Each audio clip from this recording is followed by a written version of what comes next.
నా పేరు రిషిత. నేను ఇక్కడ గవర్నమెంట్ పాలిటెక్నిక్ లో చదువుతున్నా. అయితే నేను ఇప్పుడు సెకండ్ ఇయర్ సార్. అయితే మాకు ఇప్పుడు మేము డిప్లొమా చేస్తున్నాము. మాకు శక్తి స్కీమ్ వద్దు, ఎందుకంటే శక్తి స్కీమ్ వల్ల మాకు ఇప్పుడు బీటెక్ తర్వాతకి జాబ్స్ ఉంటాయి. ఆ జాబ్ అంటే ఇప్పుడు నేను ఇంజనీరింగ్ చదువుతున్నా. ఇంజనీరింగ్ లో దాని తర్వాత ఇప్పుడు బేసిక్స్ నేర్చుకొని బీటెక్ లో స్టాండర్డ్ గా నేర్చుకుంటాం.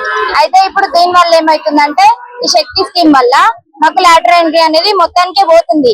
దాని వల్ల మేము ఇక బీటెక్ కి అంటే హయ్యర్ ఎడ్యుకేషన్స్ కి మేము వెళ్ళలేకపోతున్నాం. హయ్యర్ ఎడ్యుకేషన్ అంటే బీటెక్ కాదు, ఎంటెక్ అట్లా చాలా హయ్యర్ ఎడ్యుకేషన్స్ ఉంటాయి.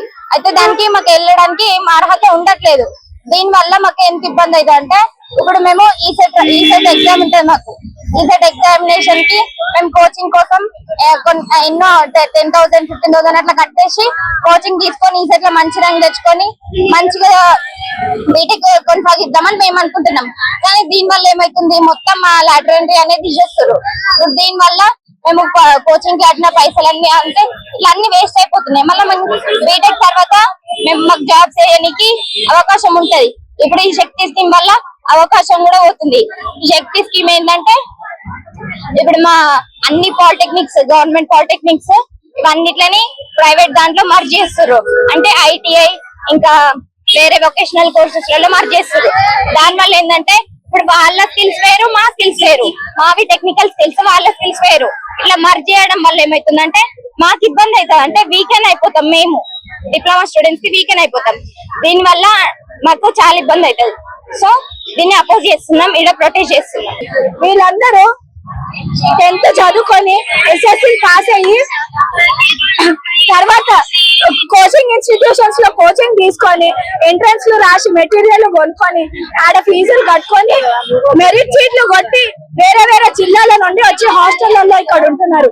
వాళ్ళు ఇంటర్మీడియట్ వొకేషనల్ అన్ని కోర్సులు వదులుకొని ఇక్కడికి వచ్చినారు అంటే ఇది వాళ్ళు పెద్ద అంబిషన్స్ తో రేపు మేము ఇంజనీర్స్ అవుతాము, మేము ప్రొడక్షన్ క్రియేట్ చేస్తాము, మేము వేరే దగ్గర పని చేయము అని పెద్ద అంబిషన్, హయ్యర్ అంబిషన్స్ తో పాలిటెక్నిక్ విద్యార్థులు పాలిటెక్నిక్ ఎంట్రన్స్ రాసి ఇక్కడికి రావడం జరుగుతుంది. ఇది 3 years కోర్స్ వీళ్ళది ఎట్లుంటది అంటే ఫస్ట్ థియరీ తర్వాత ప్రాక్టికల్, లాస్ట్ 6 months ఎగ్జామ్స్ తో పాటు ఇండస్ట్రియల్ ట్రైనింగ్ ఇచ్చి ఆ 3 years లోనే ప్లేస్మెంట్స్ ఇచ్చి డైరెక్ట్ గా వీళ్ళకి పార్ట్ టైం జాబ్స్ ఆఫర్ 60,000 పైగానే పే స్కేల్ వీళ్ళకి ఇచ్చి కంపెనీస్ ఆఫర్ చేస్తాయి. ఈ రోజు అది మెర్జ్ చేయడం వల్ల వాళ్ళకి అదే వెళ్ళిపోతుంది. ఇది వొకేషనల్ కోర్సు. ఇప్పుడు ఐఐటిఐ లో మెర్జ్ చేయడం అంటే వొకేషనల్ కోర్సులు అంటే కార్పెంటరీ, ప్లంబర్ ఇవన్నీ కోర్సులలో టెక్నికల్ ఎడ్యుకేషన్ ని రేపు ఫ్యూచర్ లో వేరే మొబైల్స్ టెక్నాలజీని ఏఐని ఇన్వెంట్ చేయాల్సిన వాళ్ళతోనే లేబర్ చేపించాలనే ఇంటెన్షన్ తో గవర్నమెంట్ తీసుకురావడం, చర్చించకుండా తీసుకురావడం, మెర్జ్ చేస్తా అనడం.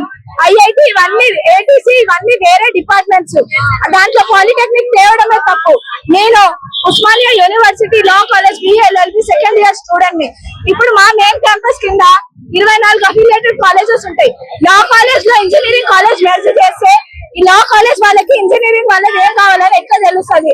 అట్లాగే వీళ్ళది పాలిటెక్నిక్, ఐటీఐ, ఏటీసీస్ మెర్జ్ చేస్తే కార్పొరేట్ లో పాలిటెక్నిక్ ఫ్యూచర్, వాళ్ళ అకాడమిక్, వాళ్ళ సిలబస్ ఎట్లా డిసైడ్ చేస్తారు. దీని వల్ల స్టూడెంట్స్ కి మాత్రమే కాదు లెక్చరర్స్ కి కూడా వాళ్ళ government security jobs, government teachers అనే గవర్నమెంట్ పోస్ట్ జాబ్ అనేది ఏదైతే ఉంటుందో ఆ సెక్యూరిటీ వెళ్ళిపోతుంది. వాళ్ళు ప్రైవేట్ టీచర్స్ అయిపోతారు, వాళ్ళ పే స్కేల్ తగ్గిపోతుంది, వాళ్ళ ప్రమోషన్ తగ్గిపోతుంది, వాళ్ళ కరికులం మారిపోతుంది. అంతా ప్రతి ఒక్కటి లోపమే ఈ శక్తి ద్వారా. కాబట్టి ఇంకా డిస్కషన్స్ లేవు, డిబేట్స్ లేవు. గవర్నమెంట్ నుండి మేము ఎట్లాంటి కాంప్రమైజ్ కి రెడీగా లేము. డైరెక్ట్ ఒకటే ఒక డిమాండ్, నో టు శక్తి. మాకు సుత్తి పెట్టొద్దు, శక్తి వద్దు. పాలిటెక్నిక్ ఇన్స్టిట్యూషన్స్ ని, టెక్నికల్ డిపార్ట్మెంట్స్ ని కాపాడండి. పాలిటెక్నిక్ టెక్నికల్ ఎడ్యుకేషన్ డిపార్ట్మెంట్ లోనే ఉండాలి. తెలంగాణ రాష్ట్ర ప్రభుత్వం జూన్ 16వ తారీఖున 2026 ఒక జీవో తీసుకొచ్చింది.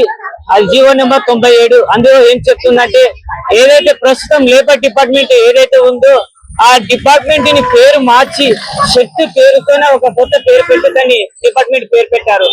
అయితే అది పెట్టడంతో పాటు మన పాలిటెక్నిక్ కళాశాలలన్నీ కూడా తెలంగాణ వ్యాప్తంగా ఉన్నటువంటి ఏవైతే పాలిటెక్నిక్ కళాశాలలు ఉన్నాయో అవన్నీ తీసుకెళ్లి ఫస్ట్ యంగ్ స్కిల్ యూనివర్సిటీకి కన్వర్షన్ చేస్తారు. దాని తర్వాత ఆ యూనివర్సిటీని తీసుకెళ్లి శక్తి శాఖలో విలీనం చేస్తున్నారు. అంటే ఒక ఎస్బిటిటి పోర్టు రీసెంట్ గా మేము మెమోరాండం ఇవ్వడానికి వెళ్ళాము. మెమోరాండం ఇవ్వడానికి వెళ్తే సెక్రటరీ సార్ ఇట్లా జీవో వచ్చిందట గవర్నమెంట్ నుంచి అని అడిగితే ఆయన ఏమన్నాడు, మాకు తెలియదు, జస్ట్ 4 days బ్యాక్ తెలుసు మాకు కూడా. సార్ 3 months అయింది కదా సార్ జీవో వచ్చి మీకు తెలియకపోవడం ఏంటి అని మేము అడిగాం. ఆయన చూసే షాక్ అయిపోయింది, ఏంటి ఏం జరుగుతుంది అసలు అని. దీని వల్ల జీవో వచ్చినట్టు కాదు, స్టూడెంట్స్ కి, కామన్ పీపుల్స్ కి, స్టూడెంట్ ఆర్గనైజేషన్స్ కి, లెక్చరర్స్ కి, ప్రిన్సిపల్స్ కి, లెక్చరర్స్ ప్రిన్సిపల్స్ అసోసియేషన్స్ వాళ్ళకి కానీ వీళ్ళందరికీ కూడా ఆఖరికి ఎస్పీటీటీ కంట్రోల్ చేసినటువంటి స్టేట్ సెక్రటరీ కూడా తెలియదంట. అంటే ఎంత దారుణంగా ప్రభుత్వం జీవనం తీసుకురావాలని ఆలోచిస్తుంది. విద్యార్థుల పట్ల బాధ్యత ఉన్నటువంటి సీఎం రేవంత్ రెడ్డి అనేక ప్రెస్ మీట్ పెట్టి చెప్తున్నాడు, విద్యను బలోపేతం చేస్తాం, విద్యను అభివృద్ధి చేస్తామని సీఎం రేవంత్ రెడ్డి చెప్తున్నాడు కదా. ఎందుకు మరి జీవోని ఎవరితో చర్చించకుండా ఎందుకు తీసుకురాలేదు? చర్చించి తీసుకొస్తే ఇంతమంది విద్యార్థులు తెలంగాణ రాష్ట్ర వ్యాప్తంగా ఉన్నటువంటి విద్యార్థులు ఎందుకు రోడ్ల మీదకి వస్తారని నేను రేవంత్ రెడ్డి ప్రశ్నిస్తున్నాను. కాబట్టి మేము చెప్పేది ఏంటంటే ఏ పాలసీ అయినా సరే, అది కేంద్ర ప్రభుత్వం అయినా రాష్ట్ర ప్రభుత్వం అయినా సరే, ఎవరైనా సరే, ఇది ఒక డెమోక్రటిక్ కంట్రీ, అందరినీ కన్సల్ట్ అవ్వాలి. అది విద్యదైనా సరే, అది ఏదైనా సరే, విద్య పాలసీ తీసుకొచ్చేటప్పుడు స్టూడెంట్స్ ని, స్టూడెంట్ ఆర్గనైజేషన్స్ ని, లెక్చరర్స్ స్టూడెంట్స్ ని, అలాగే పేరెంట్స్ అసోసియేషన్స్ కూడా వాళ్ళందరినీ కన్సల్ట్ అయ్యి తీసుకురావాల్సిన బాధ్యత ప్రభుత్వానికి ఉందని చెప్తూ మేము డిమాండ్ చేస్తున్నాము. ఐఏఎస్ కూర్చోబెట్టుకొని, కార్పొరేట్లు కూర్చోబెట్టుకొని ఏ మాత్రం కూడా పాలసీ తీసుకురావాలని చూస్తే పెద్ద ఎత్తున కూడా ప్రభుత్వానికి తెలియజేస్తున్నాము, పెద్ద ఎత్తున ఉద్యమాలు నిర్మిస్తున్నాము. కాబట్టి స్కిల్ యూనివర్సిటీ కూడా అది గవర్నమెంట్ కాదు, private university, public partnership university. అది దానికి ఓనరు ఆనంద్ మహేందర్ రెడ్డి. వాళ్ళకి కావాల్సినటువంటి స్కిల్స్, ఎడ్యుకేషన్ సిస్టమ్ తయారు చేసుకుంటారు. విద్య అనేది లేబర్ కాదు, ఎంప్లాయ్మెంట్ కాదు. విద్య అనేది సొసైటీ కోసం కాంట్రిబ్యూట్ చేసే విధంగా ఉండాలి. అంతేగాని ఈ విధంగా పాలసీలు తీసుకొస్తే మేము ప్రభుత్వాన్ని వ్యతిరేకిస్తామని చెప్తూ పెద్ద ఎత్తున ఉద్యమాలు కూడా నిర్మిస్తామని చెప్తూ ఏడీఎస్ పిలుపునిస్తుంది.